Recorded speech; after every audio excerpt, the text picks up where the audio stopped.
तो दोस्तों आज इस वीडियो में हम लोग देखने वाले हैं इंडस्ट्रियल एरिया में जो पैनल यूज़ होता है उसमें बॉस कपलर यूज़ होता है। तो एक्चुअल में ये बॉस कपलर होता क्या है, क्या काम करता है। तो आज इस वीडियो में हम लोग सिंगल बॉस कपलर बारे में देखेंगे। तो अगले वीडियो में हम लोग डबल बॉस कपलर के बारे में देखेंगे।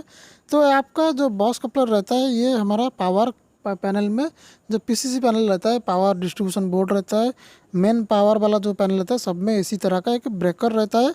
तो उसमें क्या होता है कि दो इनकमर रहता है। जैसे कि ये एक इनकमर आया जिसमें से हमारा मेन इनकमिंग पावर आता है। तो उसमें क्या होता है, हमेशा एक इनकमिंग पावर से पावर लेना सेफ नहीं रहता है। तो इसलिए हर पैनल को दो दो इनकमर दिया जाता है, क्योंकि एक सोर्स से एक दूसरा सोर्स से आएगा, एक दूसरा सोर्स से आएगा, एक सोर्स से एक ट्रांसफार्मर से एक पावर आएगा, उसको इनकमर वन बोलते हैं। तो एक और एक दूसरा सोर्स से आता है तो उसको बोलते हैं इनकमर टू, जो कि एक अलग ट्रांसफार्मर से भी आ सकता है। तो उसमें क्या होता है कि एक ट्रांसफार्मर का सप्लाई अगर ख़राब हो गया, कि कुछ प्रॉब्लम आ गया, तो दूसरा से आके हमारा चलता है।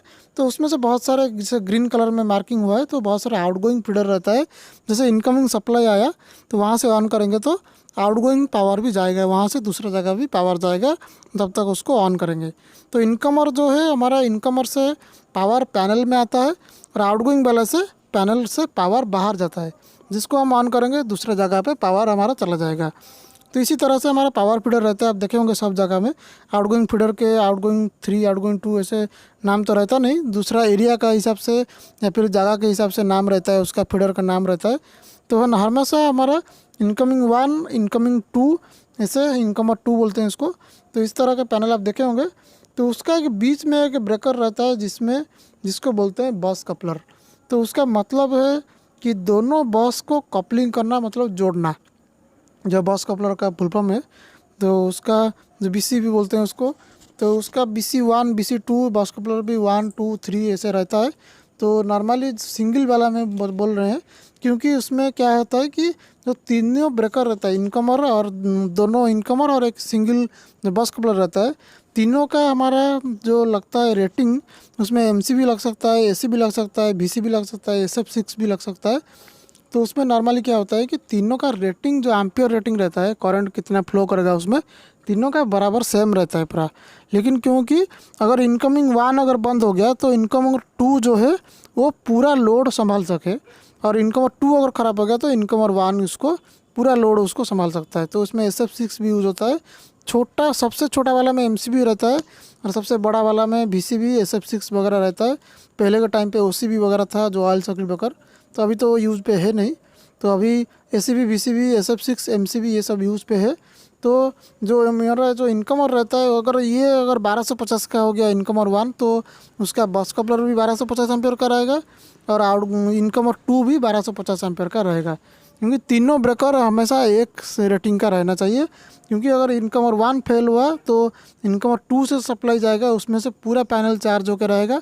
और देखिए यहाँ पे अगर ये 1250 का है तो 1250, और ये जो सारे आउटगोइंग फीडर मिला के जितना होता है उसमें से थोड़ा ज़्यादा रहता है हमारा इनकमर।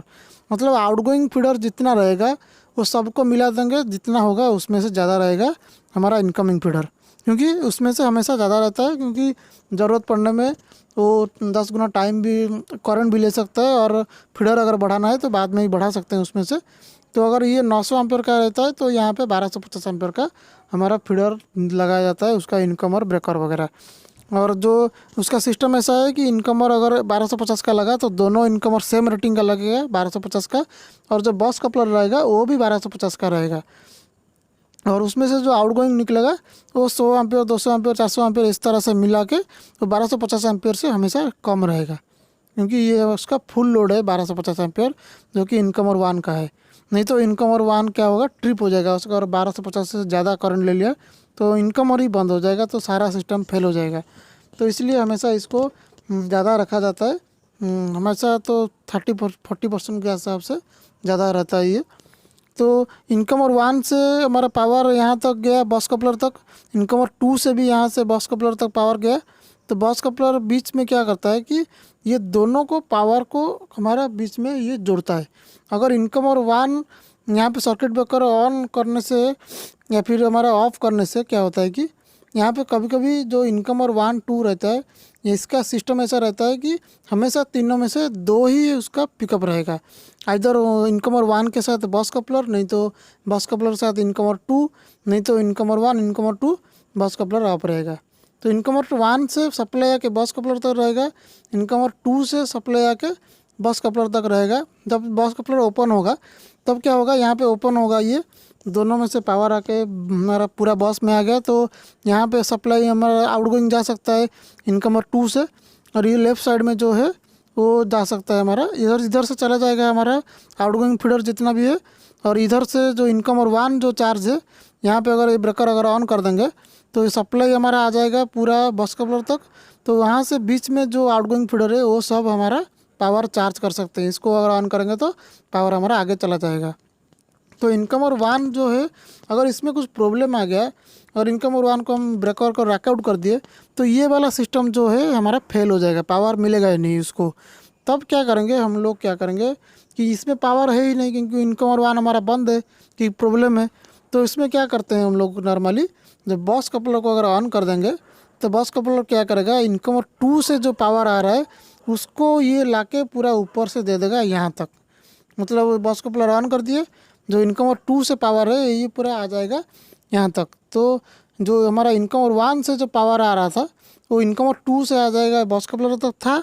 सिर्फ हम बस कपलर को ऑन करेंगे तब जाके पावर क्या होगा, आगे आ जाएगा। तो आगे आ जाने से हमारा क्या होगा कि सभी फीडर को पावर हमारा इनकमिंग वाला आ जाएगा। तो जिसको ऑन करेंगे उसका आउटगोइंग बाहर निकलेगा, क्योंकि इनकमर 1 हमारा बाहर रखा हुआ है मेंटेनेंस के लिए या फिर ब्रेकडाउन के लिए। तो उसी टाइम क्या होता है कि इनकमर 2 से सारा पैनल चार्ज कर दिया जाता है। तो बीच में जो बस कपलर था उसको अगर ऑन कर देंगे तो क्या होगा, सप्लाई यहाँ से पूरा आगे तक यहाँ तक पूरा आ जाएगा सप्लाई। तो बीच में जितना भी आउटगोइंग फीडर्स था सभी को पावर आ जाएगा, तो सभी चल सकते हैं। तो मतलब हमारा प्रोडक्शन में या फिर ऑपरेशन में कोई भी दिक्कत नहीं होगा अगर इनकमर 1 अगर यहाँ से हटा दिए तो मान लीजिए कभी कभी ट्रांसफार्मर फेल होता है, कभी कभी ब्रेकर ख़राब हो जाता है, कभी कभी फीडर में प्रॉब्लम आता है, या फिर इनकमिंग सोर्स जो है वहाँ पे प्रॉब्लम आता है। तब उसी टाइम क्या करना पड़ता है हमारा, अगर दूसरा अलग अलग सोर्स होगा तो यहाँ पे ऐसे काम कर सकते हैं। अगर बस कपलर में काम है तो बस कपलर को निकाल कर काम कर सकते हैं दोनों इनकमर को ऑन करके। अगर इनकमर 2 में भी काम है तो इनकमर 1 के साथ बस कपलर को जोड़ के इनकमर 2 को भी हटा के यहाँ से काम कर सकते हैं। तो इसमें क्या रहता है कि ये तीनों में से हमेशा 2 को ऑन रहना पड़ेगा पूरा पैनल चार्ज करने के लिए।